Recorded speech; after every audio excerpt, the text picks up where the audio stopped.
What's up guys, it's KhUnlimited. Today I have another video for you guys, and today's video is a video I really want to make and I had to get it out soon because Kingdom Hearts 3 is, just around the corner at this point. It feels crazy to even say that, but it is coming out in a few weeks now, and I want to make a video talking about my top 5 most anticipated moments I'm looking forward to in Kingdom Hearts 3.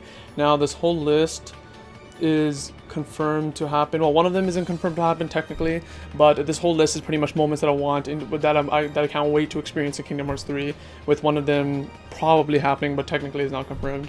So let's just get started with number 5. And so my number 5 moment that I want to experience in Kingdom Hearts 3 is seeing Kingdom Hearts. So Kingdom Hearts, obviously the title of the series, the moon that we've technically seen, which is trying to be, that's being made by the organization, and they want to create Kingdom Hearts. And while, they've always talked about it, they alluded to it, we technically don't know what it is exactly, how it looks like, what kind of place it is, and that's just something that honestly at this point I just really want to see.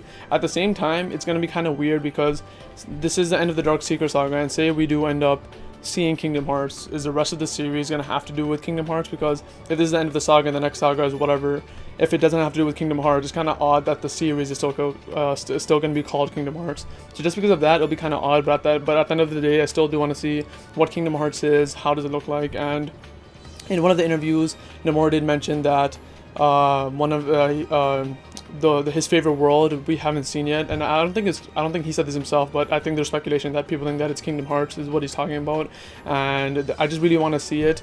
There's so much parts of the trailer that can be Kingdom Hearts, like the trailers that we've been getting recently, they're so story heavy and there's speculation on what can be Kingdom Hearts.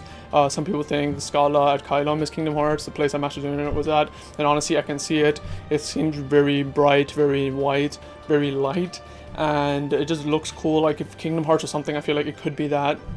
The only thing that makes me think it's not Scala ad Kylum is that Scala ad Kylum looks more like a town, if anything. If it was much more ethereal and much more like doesn't look lived in, then I would think it's Kingdom Hearts. I don't think it would be a town. I don't think there's people living there, whereas Scala ad Kylum has like windmills and it just literally looks like a city, like a huge city, so I don't think that would be Kingdom Hearts. There's different parts of the trailer we saw there was like multiple Soras running around in this glassy, watery place. Maybe that's Kingdom Hearts, but I still think that's probably like in his mind or something, and he's probably unconscious and something's happening and he just has to wake up. I think it's more of a place that's not physical. But yeah, seeing Kingdom Hearts is something that I'm really excited for, and I can't really wait to see what it is. It's just been such a long build up, and finally seeing the thing that the series is named after has been pretty cool, so that's why it comes at number 5. Number 4 on this list is the thing I was talking about, which I'm not sure is going to happen, which probably should happen, and that is Xehanort's demise.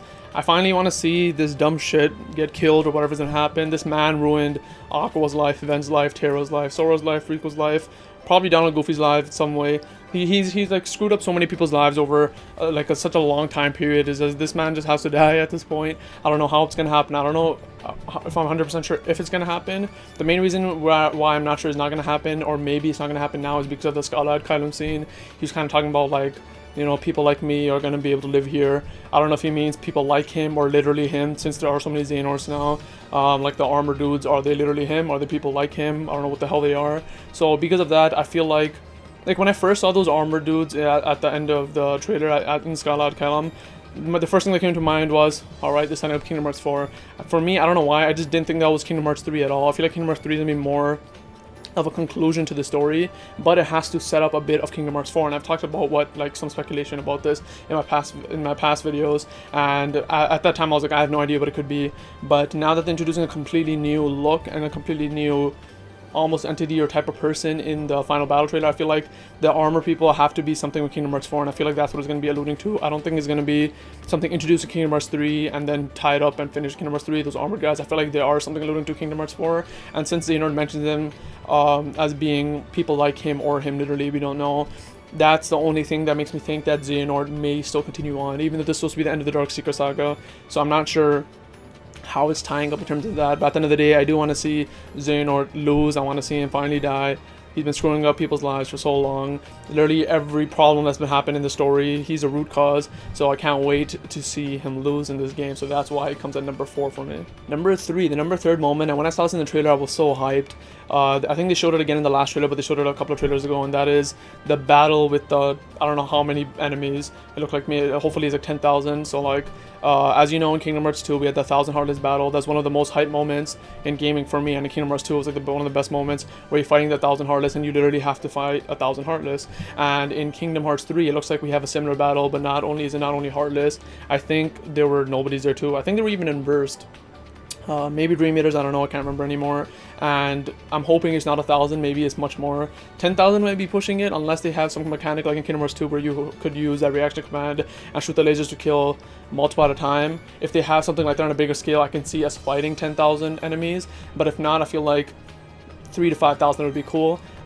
This is obviously us assuming that this is even like a battle similar to 1,000 Heartless. I feel like it would be. It just seems so awesome now that we have more horsepower on consoles to be able to, you know, have more battles like this. Why not put one in? This obviously seems like a cool fan servicey moment, and I'm all for it. So I can't wait for this battle. I'm hoping it's huge, it's spectacular, and it's almost gonna be like the Kingdom Hearts 2 moment, because that moment was so epic, and hopefully this plays the same.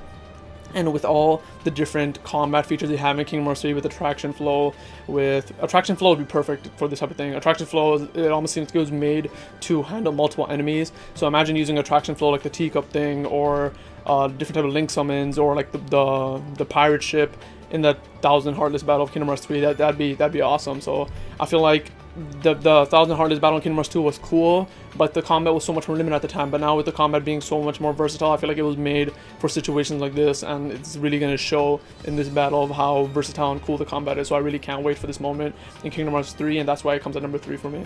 Now my number 2 moment in Kingdom Hearts 3, this is kind of dark, but I can't wait to see the moment when Sora's friends get completely shreked at the end. As we saw from the final battle trailer, Sora cries or screams in agony after it seems like Donald gets wrecked. Goofy, I'm assuming, got wrecked off screen of the trailer. Kyrie's gone, Axel's gone, they're all pretty much gone, and the only one who's there is Riku, you know, kind of blocking the Heartless and kind of saving Sora, and Riku saying, like, you know, he has faith in Sora can handle it. And everyone's assuming that when Sora is doing the crying thing, Riku gets wrecked at that point too, and that Sora's all alone. He always says his friends are his power, but now that his friends are gone, what's he gonna do? So when I say my number 2 moment is Sora's friends getting wrecked, what I really mean is I want to see how Sora handles the situation. He's always been the happy-go-lucky guy. Whenever there's a bad situation, he's like, it's gonna be all good. He has his friends to back him up, and it's always like that. He always has friends backing him up. But now that he's all alone, all his friends are not dead, I'd say. They're just probably contained somewhere. He has no access to them at this moment. I just want to see how he handles it. Is he still gonna try to stay happy-go-lucky? Is there gonna be some point of darkness for him? What's gonna happen? I'm just really excited to see what kind of moment this is gonna be and what true character development we're gonna get from Sora, because a lot of people say his character development isn't amazing, and I tend to agree at times. I feel like Riku had amazing character development throughout the series, and I think it's time for Sora to get something similar too. And I hope he stays happy-go-lucky at the end of the day, but he is a bit more matured, and I feel like this is gonna be the most maturing or life-changing moment for him. So that's why I can't wait for this moment in Kingdom Hearts 3, and that's why it comes at number 2. And the number 1 moment I'm looking forward to is very selfish. This is just because I really like this, and it's more of a gameplay moment, and it's in the thumbnail actually of who it is, and that is playing as Riku in Kingdom Hearts 3.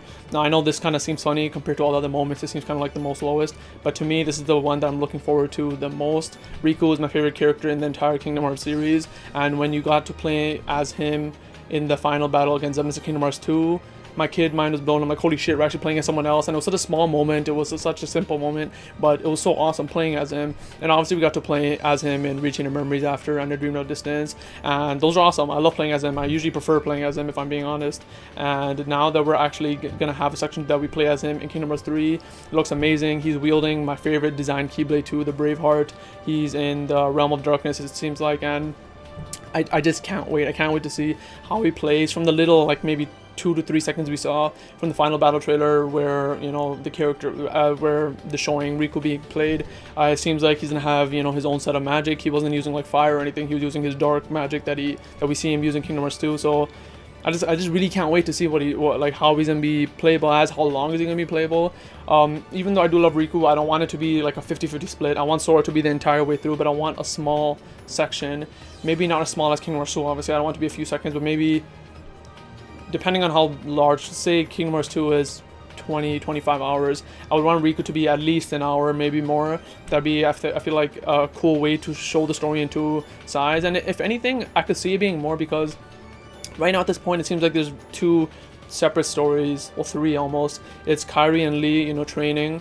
It's Riku and Mickey in the Realm of Darkness, and it's Sora, I think, gathering the 7 hearts. I think that's what it was. And because of that, I feel like we're gonna have different stories. And I can't remember if Nomura said that we're only gonna be able to play as 2 characters, or just he said more than one vaguely. If it's more than one vaguely, I wouldn't be surprised is that we play with Sora most of the game. We play with Riku here and there to see his side of the story, and we play maybe as Kairi for the Kairi and Lee part. I feel like that would make sense, make the main 3 trio playable, and even if Riku and Kairi are small subsections of the game, it just makes sense to tell the entire story from different perspectives and not just only through cutscenes, because if they do it fully through cutscenes, most of the game will feel like it was Sora's story, and even though it is, I feel like it's important to tell the stories of Riku and Kairi throughout this, because they are much bigger parts of this game, I feel like. So I feel like playing as Riku is my #1 moment, and I guess I extended it off to as more playable parts, but I can't wait to play as Riku, again, my favorite character, and see how they handle it in Kingdom Hearts 3, and that's why it comes at #1. So that was my top 5 list, just to kind of round them off again. Number 5 was seeing Kingdom Hearts. Number 4 was Xehanort's demise. Number 3 was the 1,000 enemy or heartless moment in Kingdom Hearts 3. Number 2 was Sora's friends getting wrecked, and number 1 was playing as Riku. So those are my top 5 most anticipated moments that I want to experience in Kingdom Hearts 3. Please let me know what your top moments are. Is there any moment you're looking forward to? Is there any moment that you want and you don't know it's going to be there, but you still hope to be there? Let me know, please. Let me know down in the comments below. I'd love to see what ideas you guys have, maybe things I don't even expect at all, and hopefully we can have a small discussion there. So I hope you guys enjoyed this video. Remember to like, comment, subscribe, and I'll see you later.